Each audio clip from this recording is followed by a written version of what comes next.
For my 40th birthday, you know what I bought myself? I bought a BMW M5, and it was in my journal.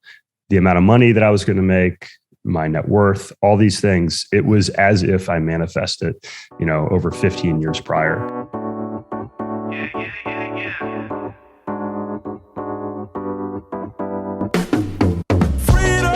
Welcome to the Going Long Podcast. We're back once again to continue to help to educate you so that you feel much more comfortable as well as confident investing beyond your backyard. I'm your host, Billy Keels, and I am really, really excited about today's conversation and welcoming you back once again for continuing to join us, being a part of this community that continues to grow, continue to deepen our knowledge together and get to know one another even more. And thanks to you and your continued honest written reviews as well as ratings around the podcast, you'll allow our community to continue to attract amazing guests that are going to provide you with even more value, more insights, more strategies, more tactics that you can do. And so one of the things I would ask is if you have not already and you've received value from whatever the value is for you from the podcast, if you haven't had a chance to leave an honest written review, go ahead and do that. We've also made it super easy for you. We've left a link in the show notes. You can find out exactly we can take you step by step through what you need to do. And we would really appreciate it because we're consistently working to make the podcast even more valuable for you, and would really appreciate that honest written review as well as rating. And I know a lot of you also are saying, hey, listen, there was this one episode and I remember it and I can't find it on my phone and I don't know what to do. And if you want to find every single episode, whether it's the written or the audio version or the visual version, you can go to billykeels.com/podcasts and you can find every single episode. Once again, that's billykeels.com/podcasts, and you can watch or listen to them as many times as you want. So check out every single episode, billykeels.com/podcasts, and check it out there. And then lastly, before we just talk about a little bit about today's conversation, I know a number of you have asked about, how can you get involved or understand more about the different types of opportunities that we have going on, or just be a part of a club of people that are interested in talking about things that are related to investing, personal finance, things like that.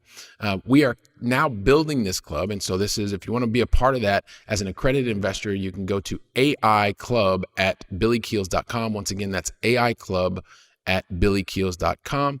And once again, accredited investors, for those of you that have listened to this before, you kind of know that, but those of you that have a net worth of $1 million or more, not including your first home, if you had made $200,000 in the previous 2 years and expected to do that now, or $300,000 as a household and expect to do that now, or there is also a test that you can take and also become an accredited investor. I know a little bit less about that, but I'm sure you can find all the information that you need for that. So with those things out of the way, listen, today's conversation, especially those of you that are extremely busy professionals, I know a lot of you are in the IT sales space, a lot of you are in the pharmaceutical sales space, and doctors and lawyers that are listening as well. And so today's guest really started out in the insurance space, moved into both pharmaceutical and then medical device sales. So really high pressure, complex sales, big ticket, and at the same time was looking for a way to have even more control, more freedom over his life. Had some very tragic events happen that helped in the beginning of his life that have helped to form the individual that he is today, the way that he goes about looking to add value to others, and just the sensibility that he has around having more control and creating freedom. He's really helping people to take their income to the next level and also creating more options and freedom for yourself. So if you're someone who's a busy professional, you're looking to gain more control, more options, and you want to also learn from someone who has been there before and has created and working around the power of and, so was working for a number of years in a corporate job over 20 years at the same time, being able to gain more freedom and control, doing other things, you're really going to enjoy today's conversation. So just after this, we're going to get into the conversation with A Larsen.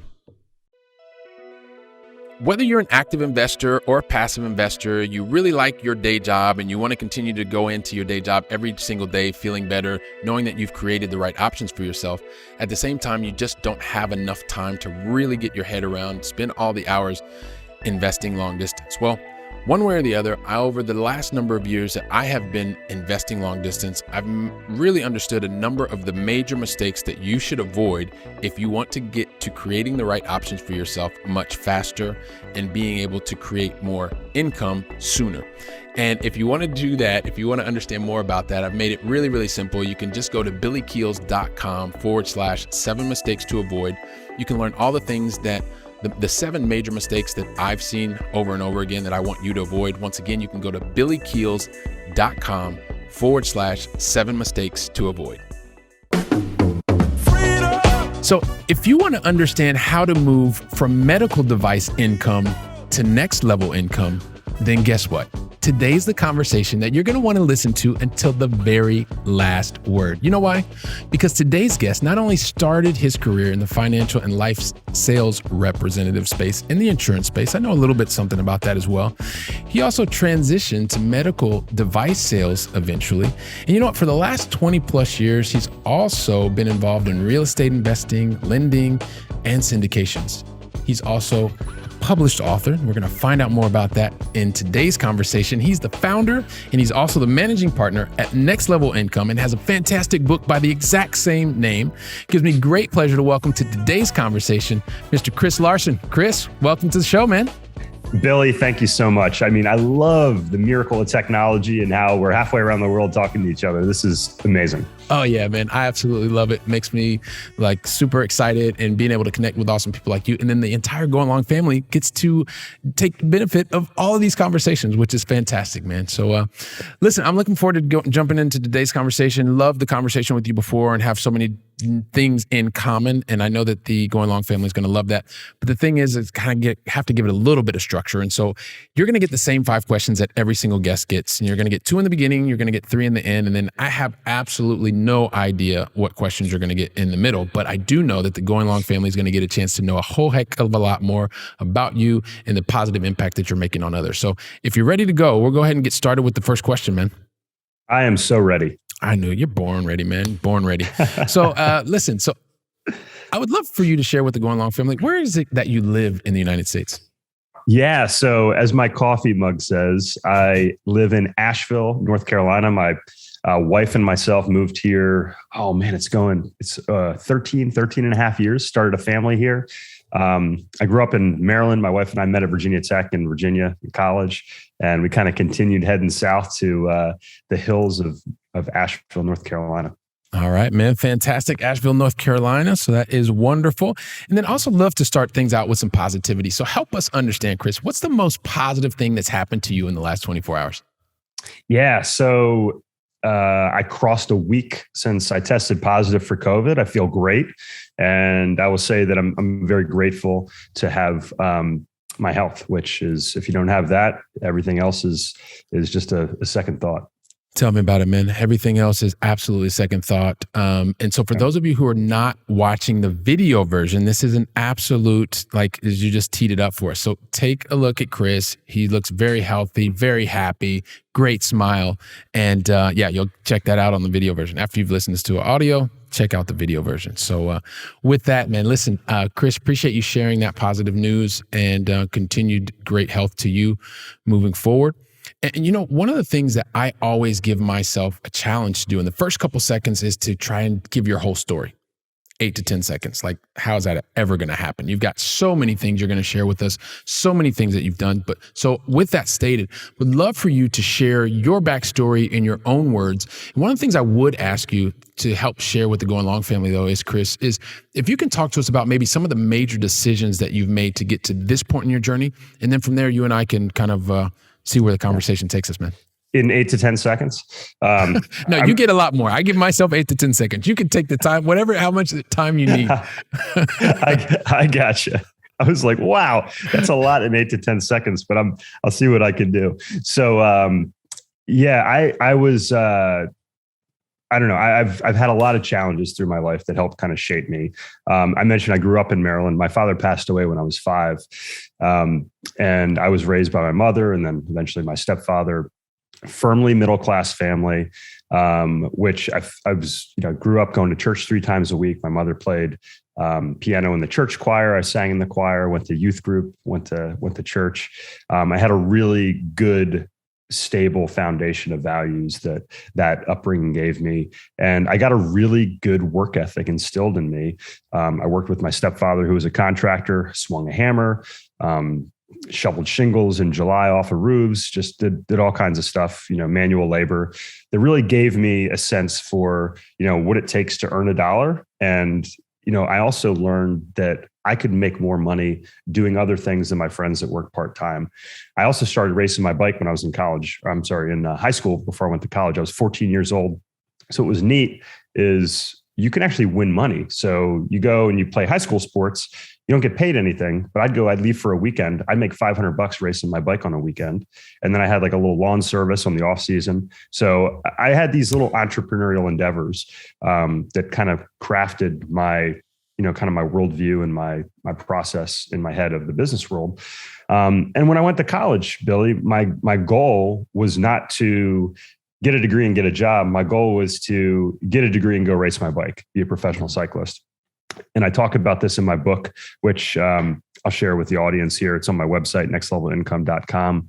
But my best friend between my freshman and sophomore year in college, he had a massive brain hemorrhage and died. I raced for another year and I realized that I wasn't happy. And there was more to my life than just racing my bike, which seemed kind of silly now at the time. When I look back and I thought, all right, so I go back to school, quit racing my bike. I don't want to be an engineer. I'm now a junior in college. And I was really I was lost in a sense, but I also had just open opportunity to do what I wanted to do.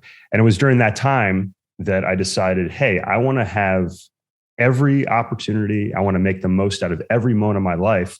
And I knew that you had to have money to do that. You can't go do stuff without money and financial independence.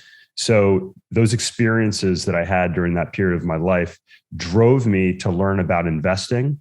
And I was trading in the stock market. This was during the 90s. So you can imagine being a college student, day trading, making $5,000 a month in the stock market, and how eye-opening that is, and how that shapes your opinion of the world, and how easy it is to make money. And also lose money, by the way. You can lose a lot of money in the stock market. And as I learned about all these different avenues of investing, I learned about real estate, because I didn't like the feeling of laying in bed at 3 a.m., wondering what my trade was going to look like the next day. And I remember thinking there one day, like, here I am, 20 years old. What happens when I'm 40? Do I want to be dealing with the same stress and thought process at 3 a.m. laying in bed? And the answer was no. And that's how I became a real estate investor. So at 21, I bought my first property. And you mentioned I spent 18 years, almost 2 decades in the medical device industry, because I needed to make money and create capital to invest. But first and foremost, I was a real estate investor, Billy. And that's how I created the portfolio that we have today, over 2,000 units, and the passive income streams that allow our family to really live life on our own terms at this point. Wow, man. So there's a lot to unpack there. So you have kind of two major life events, right? One you're 5 years old, and the other you're probably 19, 20, something like that.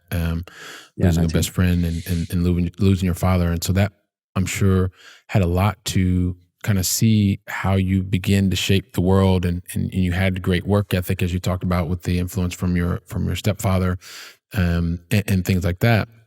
But one of the things that kind of, there are two things that you just said also too that ring out, and one was that you were sitting in bed at 21 at 3 a.m. figuring out, like, do I want to be doing this at 40? And I'm just wondering what it was, because I'm thinking most people that are 20, 21 years old, they're thinking, wow, man, I'm making $5-6 grand a month. This is awesome. This is amazing. This is never going to stop. So I'm wondering, what was it that you had in you? Because most 21-year-olds they're just thinking about now, like, this is awesome, man. I've got more money than all of my friends and stuff like that. What was it that happened in your life that gave you that great opportunity to think, how do I think 20 years down the line when things are so awesome today? Yeah. So it took me a lot of years to kind of figure this out. And as you read over time, you come across different things. And I think it was Malcolm Gladwell. It was during a period I was reading a bunch of these different books at the same time. I can't remember if it was Mindset, which is Michelle Duckworth. She talks about grit. So, there was Mindset, there was grit, and then Malcolm Gladwell's work of books that he wrote. So sometimes I get them confused. But I remember coming across some research that talked about those that lose a parent in childhood have this propensity to become more successful. And I thought, okay, well, what is this? I think like an engineer, like a mathematician. And I spent a lot of my education kind of learning about this stuff. So if you think about it, let's say time is infinite, right? So you mentioned, Billy, a lot of young people think I'm going to live forever. Mm-hmm. So if you think you're going to live forever, and the Queen song comes into my head, but if you think you're going to live forever, if you divide a day by forever, what's the value of a day? It's very, very small, right? Mm-hmm. So if you take that denominator, that lower number, and you shrink it just by any amount, that value increases exponentially.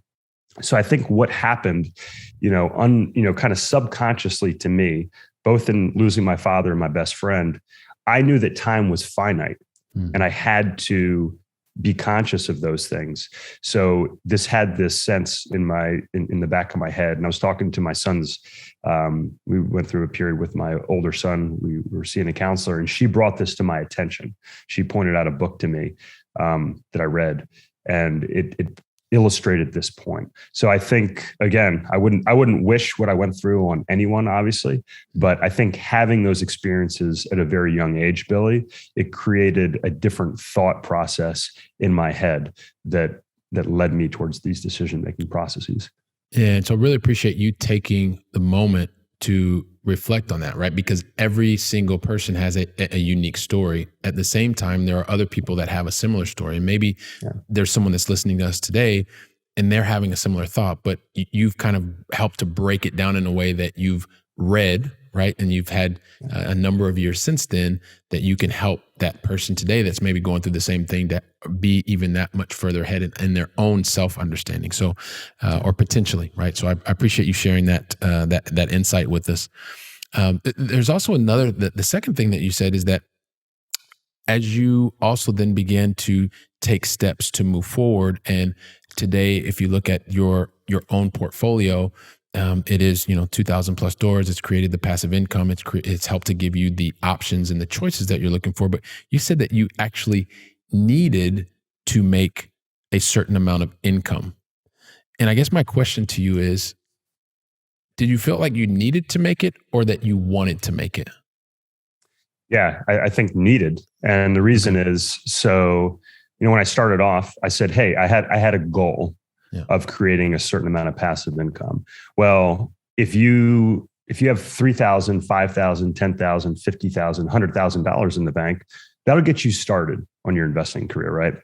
Mm-hmm. But if you say, I want to become accredited, I want to have access to these investments, and is that cash flow on your shelf behind you, by the way? Yeah, it is. Yeah. So Robert Kiyosaki talks about how if you're accredited, then you can have access to other investments. And I thought, well, I got to be accredited. Like, I want to have access to all the entire investment world that I have. So in my mind, I needed to become accredited, and I sought a career path that would allow me to become accredited. And I tell people this. I said, listen, I think first off, I know you're in Spain, but if you're in America, I mean, anyone, in my opinion, that has a certain capacity, if you're listening to this show, you probably meet that criteria to make enough money to become accredited. When you do that, you can save a ton of money. So that's why I talk about in my book, you need to make more money, learn how to keep as much money as possible, and then talk about how to grow your money. And so, yes, it was a need in my mind. Yeah. And so this is the thing that in Going Along Family, like I just want you to listen to the words that Chris just used, because he says it was a need in his mind. And since we have so many different sales professionals here, and we all know that, basically it's the emotion that creates the motion in any type of buying or selling kind of activity. And I guess the way that I just want us as a Going Along Family to understand is, you wanted it, and I'm using my own words, that you wanted it so much that you created it into something that was a basic need for you. And so when you're crystal clear on what are the goals that you want, what are the objectives that you've set out for yourself, Going Along Family, I mean, Chris is basically helping us to understand that those desires that we can have can manifest themselves. And these are the basic things that I need to become an accredited investor, for example. But that is because he set that goal for himself and he was driven to be able to attain that goal. Now, I kind of gave my own little my own little slant on that, but hopefully that resonates a bit, Chris, with what I mean. Oh, Bill, you're spot on. And I will tell you, I keep this for a reason. There's a little spiral bound journal back here. I got a couple different journals here. Excuse me. And I we just moved about a year ago into our new home that we're in. This is our office on the top floor. And I found this journal in a box and I started to look through it. What's amazing is I went through a Tony Robbins course age 25, and I wrote down by age 40 what my financial goals were. And I had a couple like silly things in there. Like I wanted to own a BMW M5. Okay. Now I didn't remember this for years. This thing was in a box for years. For my 40th birthday, you know what I bought myself? I bought a BMW M5, and it was in my journal. The amount of money that I was going to make, my net worth, all these things, it was as if I manifested, over 15 years prior. So I will say, whether you're listening to me and you say, "Oh, that's silly or hokey," or you're nodding your head and saying, "Absolutely," I truly believe. And there's another book back here called The Alchemist by Paulo Coelho. Yeah. He says, if you believe something in your mind, and I'm paraphrasing, if you truly believe it, the universe will conspire to make it happen. And I absolutely believe that. And I've seen it in my own life. Yeah, it manifests itself. And it's one of the most important reasons to be able to not just say that you want to do something, but write it down. There's something amazing that happens between just this thought process and actually writing it down, manifesting itself, and also sharing it with other people. So phenomenal, man. So listen, and I know as you talked about, maybe part of what we love to talk about here as well is there's so many people that are wanting to understand more about getting to the freedom, getting to the ability to make choices. And I believe that one of the best ways to do that is through long distance investing, meaning you can live in Europe like a guy like me and invest exclusively back in the United States, which goes against what most of the books will tell you. Like pretty much every book you read is like, hey, you got to buy in your backyard and you got to do this and you got to do that. And I'm not saying that you can't do that. I'm just saying that there are also other ways to do that. So I'm going to go out on a limb here and say if you have 2,000 plus 2,000 units in your portfolio or have had, that they're probably not all on ABC Street. They may be in different locations. So with that, we're understanding that that's the case, because that's very contrarian, right? Not just actively, but also passively. Like that scares a lot of people. Like, why in the world would you actually invest in something that's real, that's illiquid, and it's not a place that you can be in your car in 5 minutes and go and see? I would love for you to share with the Going Long family what the reasons were for you that allowed you to say, why can I invest in a location where I'm not actually physically living? What were your reasons? Some of your reasons? Yeah. So that's a great topic of discussion. And in my book, I talk about how real estate investing is a team sport. So this is one of the reasons I love multifamily. So I set out and I go, by the way, I go through the whole process. I think I said I'd tell you how to get the book. If you go to the website, nextlevelincome.com, click on the book link. If you're in the United States, I'll even send you a free copy if you put your address in there. But even if you're in Spain like Billy, you can download a free ebook right now if you go on there. And I walk through this whole process. But first off, I still invest in our backyard. I still do little projects. But when I started in the multifamily space, Billy, this was almost 10 years ago now, I said, okay, what are the basics? How do you figure out where are the rising tides, as I talk about in my book, about where you want to invest? And the thing is, you want to find the places in the country you live, in the area you live, that are going to outperform on a relative basis. So that means that you either move to the area that you want to invest. And we did. We moved to the Southeast for partly for this reason, or you have to find a team there that you can invest with. So if you say, hey, maybe you live in New York City, maybe you live in San Francisco. I have coaching clients that live in both of those areas. And frankly, they're really tough areas to invest from a real estate perspective. And I'm not going to go into all the reasons I believe that to be true, but it's a little more challenging because the demographics don't support those areas quite as well as they do some of these other areas. So if you say, hey, I've got to live in one of these areas that I don't really want to invest in for a career reason, for instance, what are the options? Find an area that makes sense from a demographic perspective. And what that means is you want to invest in an area where people are moving. Okay. And that's because if people move to an area, they're going to bring money. If there are jobs in that area, those jobs are going to support a growing economic base, a tax base. And that is the lifeblood of real estate investing, whether you're talking about residential or commercial. anything. The only difference would be if you're talking about a tourism area. Okay. So that might be slightly different. So you identify those areas and then you say, okay, what do I want to invest in? Multifamily, self-storage, hotels, what kind of area does it be? And then you need to find a team that you can work with in that. That is what, whether you are in business or elsewhere, that will allow you to scale in a way. And the world we live in today, I mean, Billy, you're in Spain. I'm in Asheville, North Carolina, in the United States. We're on Zoom.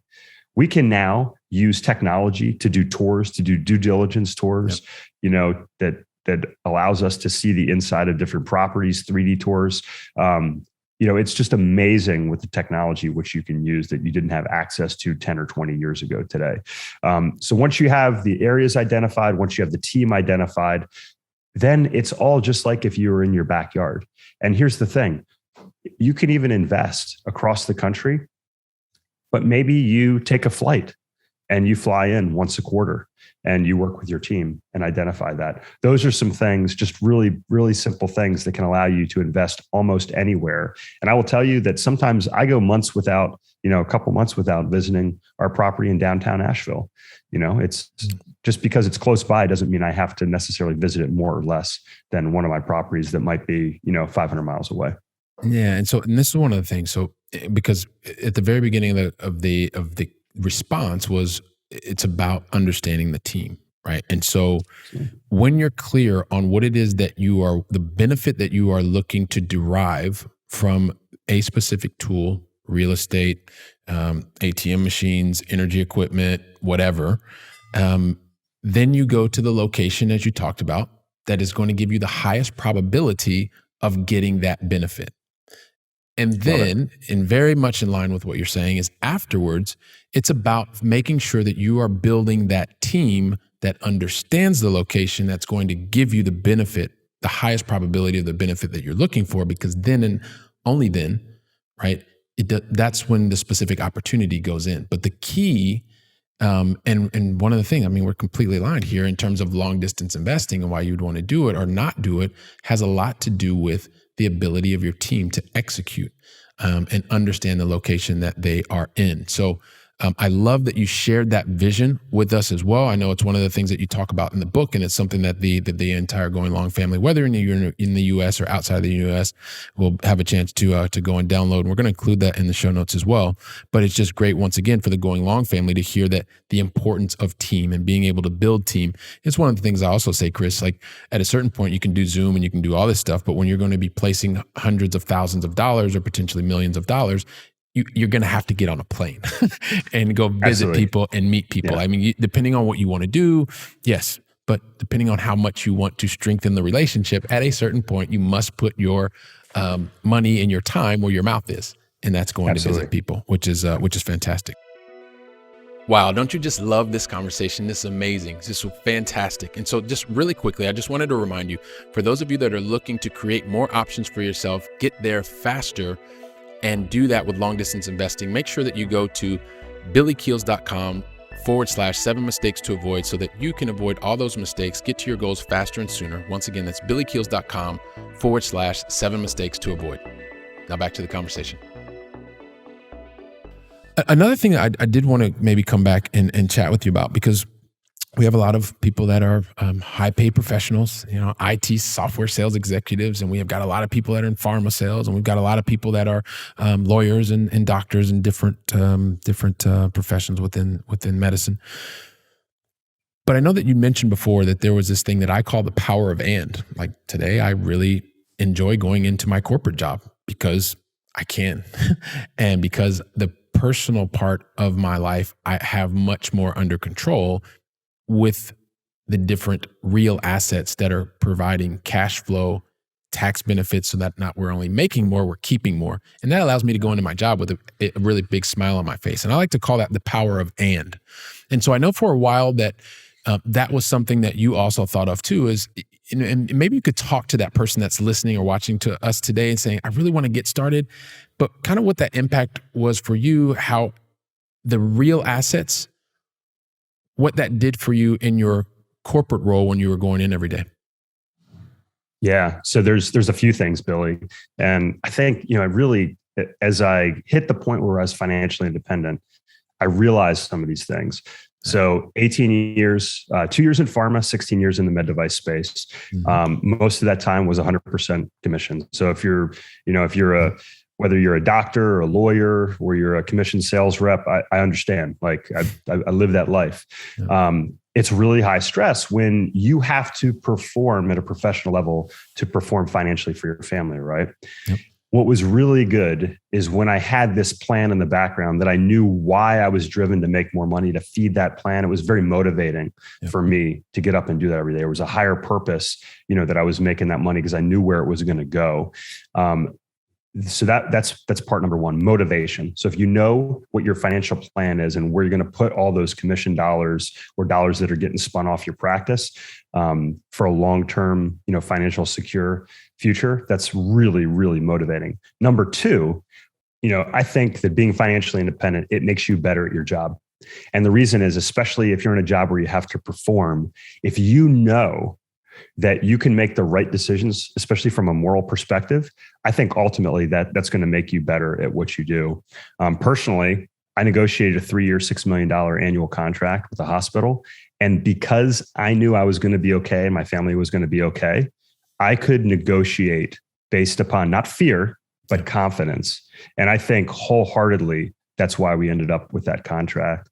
And then the final point is, again, if you're an employer, if you're listening, don't you want people that want to be there and show up every day for the right reasons? I told the president of our company, we're having this conversation a few years back, and he's like, hey, I heard about this real estate you do. And, I was like, yeah, I told him about it.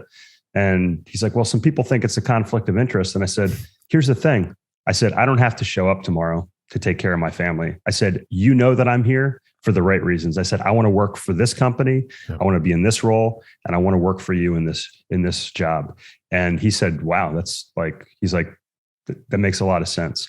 So I wholeheartedly believe it gives you more motivation. It makes you better at what you do. And it also means you're going to show up for the right reasons. And, especially if you're an employer listening, I think that's what you want, right? You want people that are there for passion and the right reasons. Yeah, I mean, and that's one of the other things I would build on that is, when you can have this opportunity, and this is all supposing that the person is performing in their role and there's no conflict of interest, right?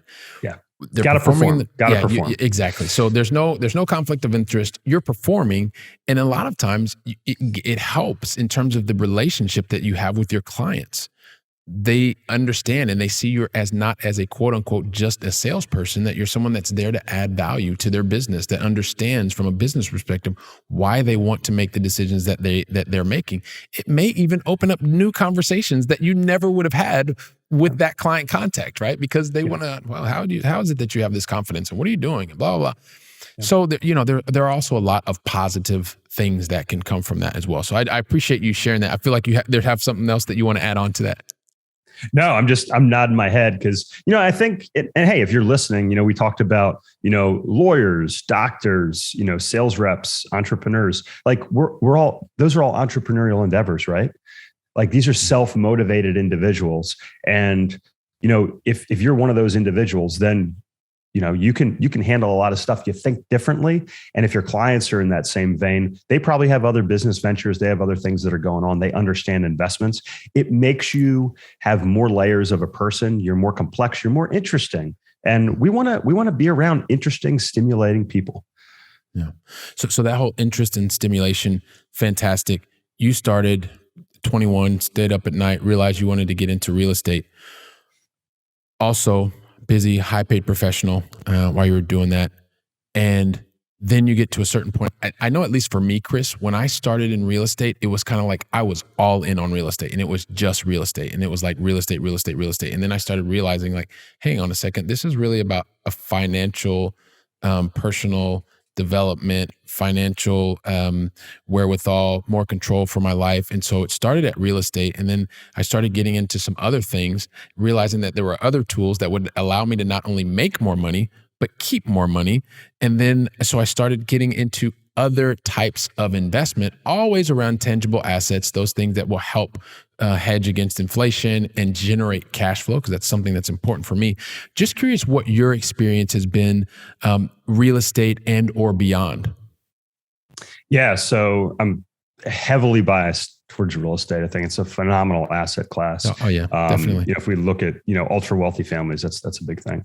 But no, I'm a big fan of first off cash flow. Like I think if an investment's kicking off cash flow, it's going to be more stable inherently, right? You're immediately getting a return on your investment. Energy, I think we mentioned energy early, kind of in our pre-conversation here. I've invested in oil and gas, solar, which has also been different opportunities that are out there. And what I love is the government of the United States, they say, hey, listen, we want to support these industries by giving tax benefits and advantages. Land conservation easements. People are like, I'm an environmentalist. I love to be outside. I love to ride my bike. I love to live in the woods. And, I'm a big fan of things like land conservation easements, where the government incentivizes private individuals to go take their capital and create protected areas that will be there for generations to come. All these things, I think they're not only good for the common good, if you will, but they're also can be really good for investors too. Yeah, and so with that, having the opportunity to be good things for investors as well, this comes back to one of the things you were talking about before. I'm a huge fan of real estate, will continue to be for a long time.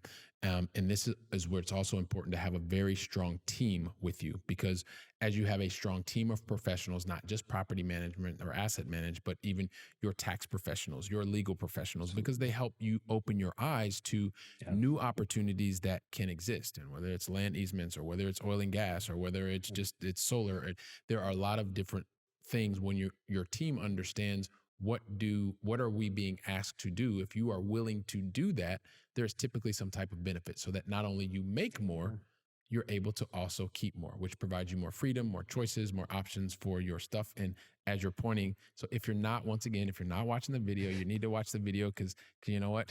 Because Chris is pointing to something and he's talking about next level income. Yeah. So, my book, How to Make, Keep, and Grow Your Money. So it's very intentional. Yep. After you figure out how to make a lot of money, how do you keep it? Like that's as or more important than growing your money, Billy. And I think that's the thing. If you don't have a tax professional that's helping you strategize, if somebody's just taking your receipts and processing your tax returns at the end of the year, you're already behind the ball. Because I guarantee if you're listening to this, if you're making a lot of money, your tax bill is probably your biggest bill.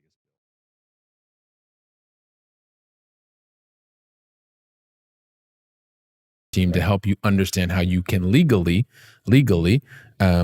do the right thing, and also be able to optimize your tax obligations, if you will. So, wow, man, there's a bunch of stuff going on here. We've talked about a lot of things. These conversations, they just fly by, Chris. Like, thing is, I feel like we're just getting started. I know, me too, man. I'm like, wait, hang on a second. No, we have like 4 more hours we can talk about stuff.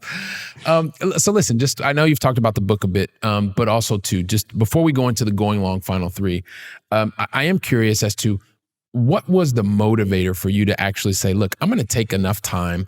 I'm going to put these thoughts down on paper, and I actually want to share my experience with a bunch of other people. And at the end of the day, that has manifested itself in a book called Next Level Income. Yeah. So it's interesting, as you go through life, I had a very kind of selfish view, if you will. I said, I just want to create enough income for myself and my family. Yep. And then as time went on, I had these conversations and people wanted to know, well, hang on, how did you do this? Yep. And I'd have a conversation, or we started inviting people to join us in investments in our syndications, our multifamily syndications, initially starting about 6 years ago. And then people started to ask me, well, hey, Chris, I can't invest in that deal yet, but how do I get to the point where I can? And I'd say, oh, well, here's some advice. And then I realized, okay, how do I help more people? And that turned into the podcast. It turned into the blog. So again, all this is on nextlevelincome.com. You can check out, it's all free. Everything on there is free. Tons of resources, tons of education, tons of people, like yourself, I'm going to invite to be on the podcast here, Billy, that share their experiences on our podcast. And then my marketing lead, he said, "Hey, Chris, you should write a book." And I'm like, I'm not a great writer. And, I'm an engineer. Like engineers don't write books. And then he's like, "Well, you could, just write some blog posts and maybe like compile them into a book."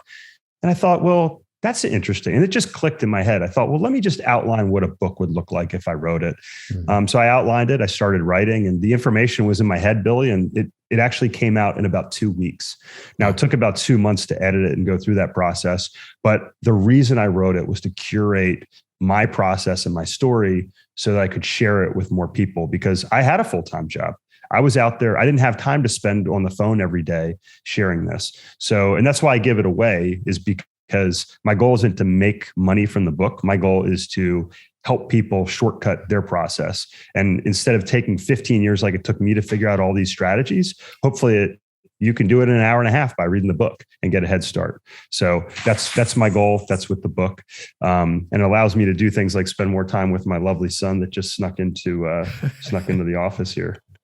It's all good, man. I've got 2 little ones, and they do that all the time. Well, they can't get into the office where I'm now, but normally, yes, that we're doing that. So, and we're a very kid-friendly show here, so it's all good, man. It's all good.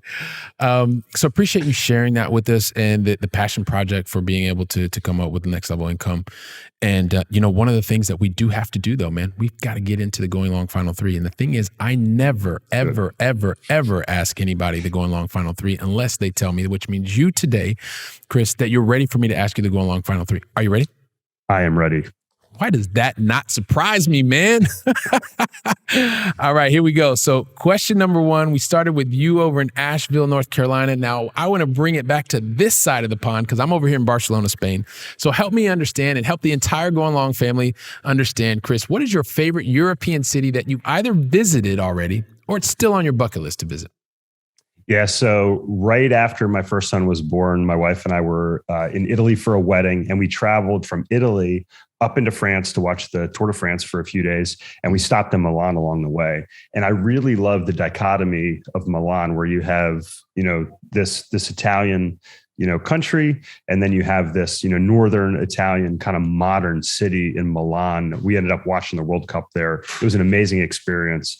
It was just absolutely exceptional in my opinion. Love that city. Fantastic. Milan is, it's a wonderful city. Been there a number of times. And so, perfect, man. So question number 2 is really about a lot of that has to do with experience that I've seen with very experienced and successful people. And the thing is, Chris, with really successful people, like one of the things that I've noticed, right, is that very successful people, and you're a very successful person, is that very successful people typically are very successful because they have never made any mistakes, which has allowed them to wait, hang on a second. Why do I get that wrong I get it wrong every time. I think I get all nervous or maybe it's by design, I guess. Maybe, it's by design. So anyway, that's my bad joke. So here's the thing. That's a good joke. Thank you. Successful people, and you are a successful person, typically make more mistakes than anybody else, a lot more mistakes than anybody else. But this is serious. They do one thing very, very differently than most people. And that is the fact that very successful people take a moment to learn a lesson from the mistake or the learning opportunity, or however you want to call it, and then take that and put it into action. So I guess my question to you to share with the entire Going Long family is, what is the one lesson that you know is going to make a positive impact on the entire Going Long family today that you want to share with us? Yeah. So you make a great point. People that are successful, they don't not make mistakes. They learn from their mistakes. And I think they take massive rapid action. And one of the business books, it was like, I forget which one I read it in, but it talked about, hey, great leaders, they don't not make mistakes.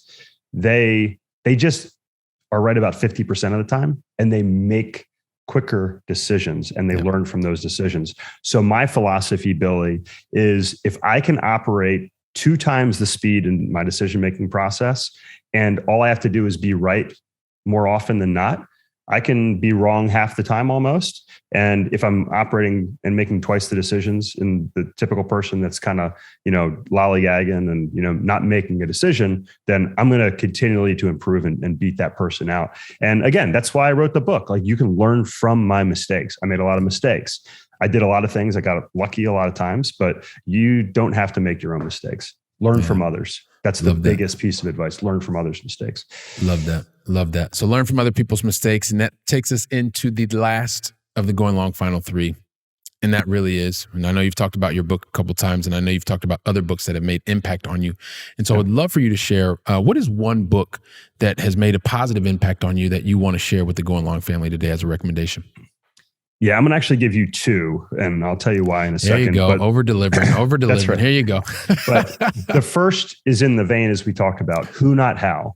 Who Not How is a book, talking about how to find the right who's in your life. So, if you're constrained by thinking you have to do everything yourself, which is very common of people like us that are entrepreneurs, highly successful sales professionals, these sorts of people, read Who Not How. It's fantastic.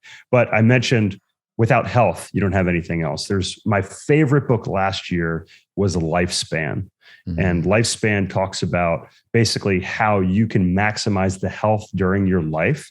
And I think that, look, if you want to make an impact on this world, learn how to maximize your health. And that's going to allow you to increase the time and the ability of you to provide a positive impact on this world. Fantastic. So Who Not How, and I am going to make a recommendation that we include for sure Lifespan, because that is something that we've not heard before and something that is unique to Mr. Larsen. So, man, amazing. So, I just think about us starting the conversation, and you're talking about you and your wife moving and being there, married 13 and a half years, and after Virginia Tech, and being able to make Asheville your home. And then you shared with us some very intimate things, like losing your father at age 5 and losing another friend at 19, and the way that those events also help to shape the person that you are today, a portion of the person that you are today. At age 21, you're thinking about things that most people don't think about, which is the future, 20 years into the future. And that also helped you to be able to make things that were desires become needs that help to drive you and push you forward faster, being successful in your corporate career, and at the same time wanting to have more control, more freedom, more choices, more options. And that little kind of thing that you had in your brain at 3 o'clock in the morning help to create a portfolio that goes beyond, 2,000 doors. And so that has also helped you to then not only take all this experience, you put it up, you put it into a book, the next level income, and you're positively impacting so many different people's lives today. And I know that after this conversation, I just want to keep talking to you, like I said, 4 or 5, 10 hours, I don't know, more. And I know that the entire Going Long family is like, oh my gosh, Billy, how do I get in touch with Chris? How do I find out more about what they're doing? So help us understand, what is the best way? And I think we kind of already know, but what's the best way for the Going Long family to find out more about you, Chris, and what you're doing at Next Level Income? Yeah, check us out, nextlevelincome.com. You can get the podcast, you can get the book. We didn't even talk about some of my favorite things like, how to use high cash value life insurance. We have a whole section on the website called banking there, which you can get a free video, white paper, all that. I'm always challenging myself and the team to continue to put more information up there. If you're in the US, get a free hard copy sent to you. Check out the book link there, or just download it if you prefer to read it on your Kindle. All right. Awesome, man. Well, Chris, like I said, man, I really appreciate you investing your time with me, with the entire Going Long family, sharing your experience and investing your time with us, man. So thank you very much from the bottom of my heart. Really appreciate it. Billy, it's been my pleasure. I hope we get to meet face-to-face sometime in Barcelona and share a glass of wine. Or 2. I'm looking forward to that. Or 2. No more than two. So listen, entire Going Long family, it's been another amazing opportunity. Learned so much from Chris today. I'm really looking forward to welcoming you back on the very next conversation. So until then, go out and make it a great day. And thank you very much. Wow. Don't you love hearing from top-notch experts in the field? When I was getting started, I really wish that I would have had access to such experts. And even more, I wish they would have given me a really simple list of things to follow so that I could have gotten to my goals much faster and been much happier even sooner. So that's why I've created for you the 7 things that you should avoid in order to be successful in long distance investing. And you can pick that up really easily by going to billykeels.com/7 things to avoid. And also, if you liked today's episode, don't forget to leave a 5-star review. I'm looking forward to seeing you on our very next episode, so go out and make it a great day.